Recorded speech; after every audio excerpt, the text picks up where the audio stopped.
Chapter 2, Embryonic Formation of Crimes in the Incubation of Prisons by Victor Hugo from the book Les Misérables. Javert's triumph in the Gorbeau hovel seemed complete, but had not been so. In the first place, and this constituted the principal anxiety, Javert had not taken the prisoner. The assassinated man who flees is more suspicious than the assassin, and it is probable that this personage, who had been so precious a capture for the ruffians, would be no less fine a prize for the authorities. And then Montparnasse had escaped Javert. Another opportunity of laying hands on that devil's dandy must be waited for.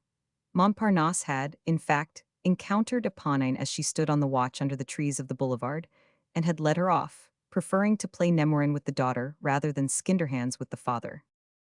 It was well that he did so. He was free. As for Eponine, Javert had caused her to be seized, a mediocre consolation.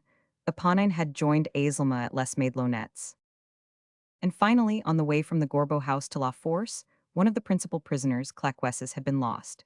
It was not known how this had been effected. The police agents and the sergeants could not understand it at all. He had converted himself into vapor, he had slipped through the handcuffs, he had trickled through the crevices of the carriage, the fiacre was cracked, and he had fled. All that they were able to say was that on arriving at the prison there was no Claquessus. Either the fairies or the police had had a hand in it. Had Claquessus melted into the shadows like a snowflake in water? Had there been unavowed connivance of the police agents? Did this man belong to the double enigma of order and disorder? Was he concentric with infraction and repression? Had this sphinx his forepaws in crime and his hind paws in authority? Javert did not accept such combinations and would have bristled up against such compromises. But his squad included other inspectors besides himself, who were more initiated than he, perhaps, although they were his subordinates in the secrets of the prefecture. And Claquessus had been such a villain that he might make a very good agent. It is an excellent thing for ruffianism, and an admirable thing for the police to be on such intimate juggling terms with the night. These double-edged rascals do exist. However that may be, Claquessus had gone astray and was not found again. Javert appeared to be more irritated than amazed at this. As for Marius, that booby of a lawyer, who had probably become frightened, and whose name Javert had forgotten, Javert attached very little importance to him. Moreover, a lawyer can be hunted up at any time. But was he a lawyer after all? The investigation had begun. The magistrate had thought it advisable not to put one of these men of the band of Patron Minette in close confinement, in the hope that he would chatter. This man was Brujon, the long-haired man of the Rue du Petit Banquier. He had been let loose in the Charlemagne courtyard, and the eyes of the watchers were fixed on him. This name of Brujon is one of the souvenirs of La Force. In that hideous courtyard, called the Court of the Bâtiment Neuf, New Building, which the administration called the Court Saint Bernard, and which the robbers called the Fossox Lions, the Lion's Ditch. On that wall covered with scales and leprosy, which rose on the left to a level, with the roofs near an old door of rusty iron which led to the ancient chapel of the ducal residence of La Force, then turned in a dormitory for ruffians, there could still be seen, 12 years ago, a sort of fortress roughly carved in the stone with a nail, and beneath it this signature. Brujon, 1811. The Brujon of 1811 was the father of the Brujon of 1832. The latter, of whom the reader caught but a glimpse at the Gorbeau house, was a very cunning and very adroit young spark, with a bewildered and plaintive air. It was in consequence of this plaintive air that the magistrate had released him, thinking him more useful in the Charlemagne yard than in close confinement. Robbers do not interrupt their profession because they are in the hands of justice. They do not let themselves be put out by such a trifle as that. To be in prison for one crime is no reason for not beginning on another crime. They are artists who have one picture in the salon and who toil, nonetheless, on a new work in their studios. Brujon seemed to be stupefied by prison. He could sometimes be seen standing by the hour together in front of the sutler's window in the Charlemagne yard, staring like an idiot at the sordid list of prices which began with garlic, 62 centimes, and ended with cigar, 5 centimes. Or he passed his time in trembling, chattering his teeth, saying that he had a fever, and inquiring whether one of the 28 beds in the fever ward was vacant. All at once, towards the end of February, 1832, it was discovered that Brujon, that somnolent fellow, had had 3 different commissions executed by the errand men of the establishment, not under his own name, but in the name of 3 of his comrades. And they had cost him in all 50 sous, an exorbitant outlay which attracted the attention of the prison corporal. Inquiries were instituted, and on consulting the tariff of commissions posted in the convict's parlor, it was learned that the 50 sous could be analyzed as follows: 3 commissions, 1 to the Pantheon, 10 sous, 1 to Val de Grace, 15 sous, and 1 to the Barrière de Grenelle, 25 sous.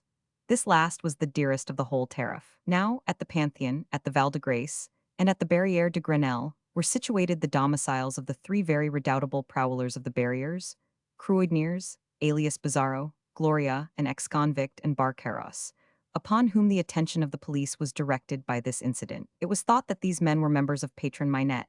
2 of those leaders, Babbitt and Guillemer, had been captured. It was supposed that the messages, which had been addressed not to houses, but to people who were waiting for them in the street, must have contained information with regard to some crime that had been plotted. They were in possession of other indications.